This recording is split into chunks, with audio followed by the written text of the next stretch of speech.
ہمیں انگزائٹی کب ہوتی ہے، اس کا بہت حد تک دار و مدار ہماری پرسنالٹی کے اوپر ہے۔ بعض اوقات لوگ یہ کہتے ہیں کہ انہیں درد کا دورہ تب پڑتا ہے جب وہ چھٹیوں پر ہوتے ہیں، یا اگر انہیں آلریڈی درد ہو رہا ہو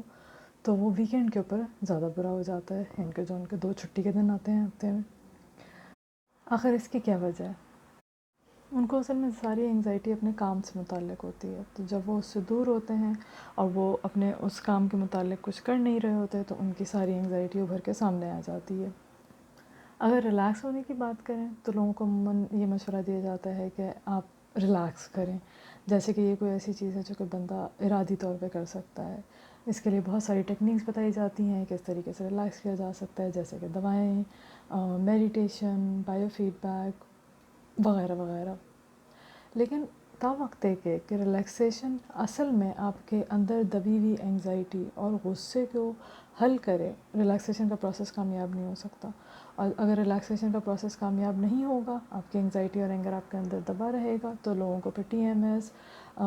سر کا درد، مائیگرین، ٹینشن، ہیڈ ایکس وغیرہ وغیرہ ہوتے رہیں گے، چاہے وہ کتنی ہی کوشش کریں اپنے آپ کو ریلیکس کرنے کی۔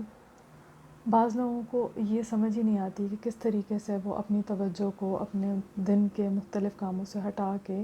کسی پلیجر والی چیز کے اوپر یا کسی ایسی چیز کے اوپر جس سے انہیں خوشی ملتی ہے اس کی طرف مبذول کرا سکیں اپنی توجہ کو۔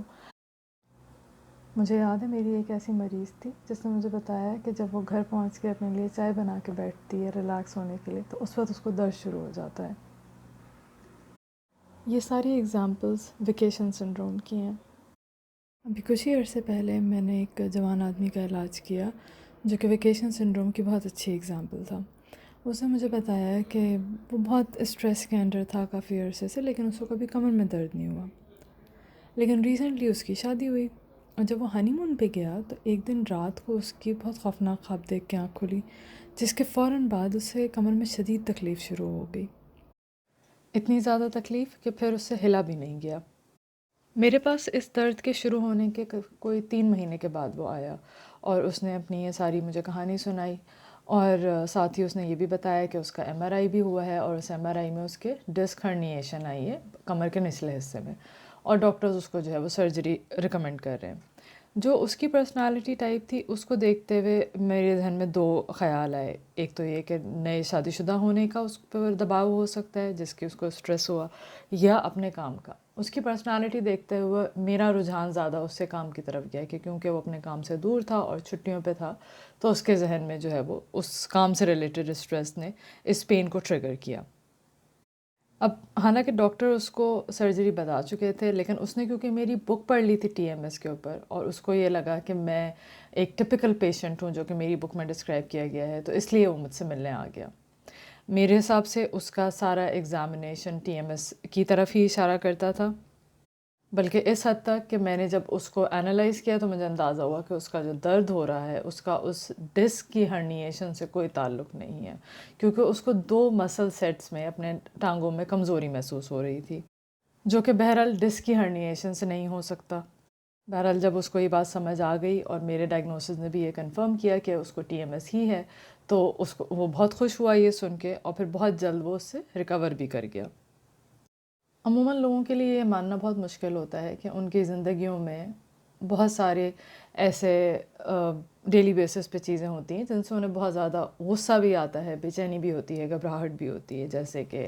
اگر کسی کی شادی اچھی نہیں چل رہی ہے، کسی کے بچوں کے ساتھ مسائل چل رہے ہیں، یا کوئی بزرگ والدین کی ٹیک کیئر کر رہا ہو تو بھی۔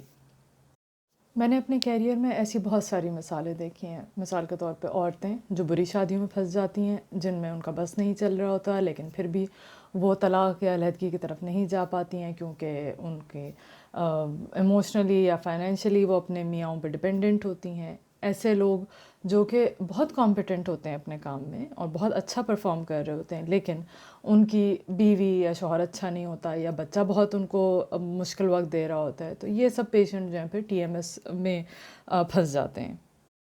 مجھے ایک اور عورت کی مثال بھی یاد ہے جس کو مستقل درد رہتا تھا۔ وہ اپنے ایک بھائی کے ساتھ رہتی تھی اور اس کا بھائی بہت اس کے لیے مشکلات کریٹ کرتا تھا۔ میں اس کی کاؤنسلنگ کر رہا تھا، لیکن اس کو کوئی فرق نہیں پڑ رہا تھا اور اس کا درد مستقل چلے جا رہا تھا۔ ایک دن اس نے مجھے یہ بتایا کہ میں نے ایک بہت ہی عجیب سی حرکت کی ہے جو میں نے آج تک پہلے کبھی نہیں کی۔ میں نے اپنے بھائی کے اوپر غصہ نکالا ہے آج، اور میں اس کے اوپر چیخی اور میں اس پہ چلائی اور میں غصے میں گھر سے باہر نکل گئی، اور جیسے ہی میں نے یہ کیا میرا درد غائب ہو گیا۔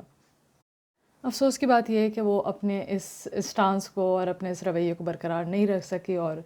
اس کا درد پھر واپس بھی آ گیا۔ Holiday syndrome.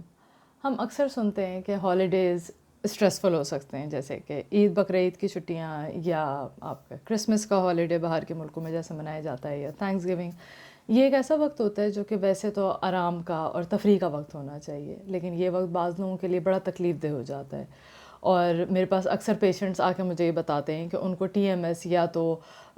ہالیڈیز کے دوران، یا اس سے بالکل تھوڑا سا پہلے، یا اس کے فوراً بعد شروع ہوا۔ اس کی وجہ بہت صاف ہے۔ بڑے چھٹیوں میں جس میں ہم عموماً بہت سارا کام کرتے ہیں، اور عموماً عورتیں اس میں بہت زیادہ انوالو ہوتی ہیں، جو اپنے ہمارے معاشرے میں ساری ذمہ داری اٹھاتی ہیں کہ انہوں نے سارا انتظام بھی کرنا ہے اور کھانے بھی پکانے ہیں اور سب کچھ ارینج کرنا ہے، اور ہماری سوسائٹی بھی یہ ڈیمانڈ کرتی ہے کہ یہ سب کچھ مسکراتے ہوئے اور ہنستے ہوئے کیا جائے۔ تو یوزولی عورتوں کو پتہ ہی نہیں لگتا کہ وہ اپنے اندر بہت زیادہ غم اور غصہ بھر رہی ہیں، کیونکہ ان کے اوپر ایک دم سے کام کا اتنا بوجھ آ جاتا ہے، اور پھر جب ایک دم سے ان میں درد نکلتا ہے تو ان کو سمجھ نہیں آتی کہ ان کے ساتھ ہوا کیا ہے، اور وہ یوزولی یہی سمجھتی ہیں کہ کیونکہ انہوں نے چھٹیوں میں بہت زیادہ کام کیا ہے اس کی وجہ سے ان کے درد شروع ہوا ہے۔ لیکن اصل چیز وہ ریزنٹمنٹ اور وہ اینگر اور وہ اینگزائٹی ہے جو ان کو ہالیڈیز کے دوران فیس کرنی پڑی۔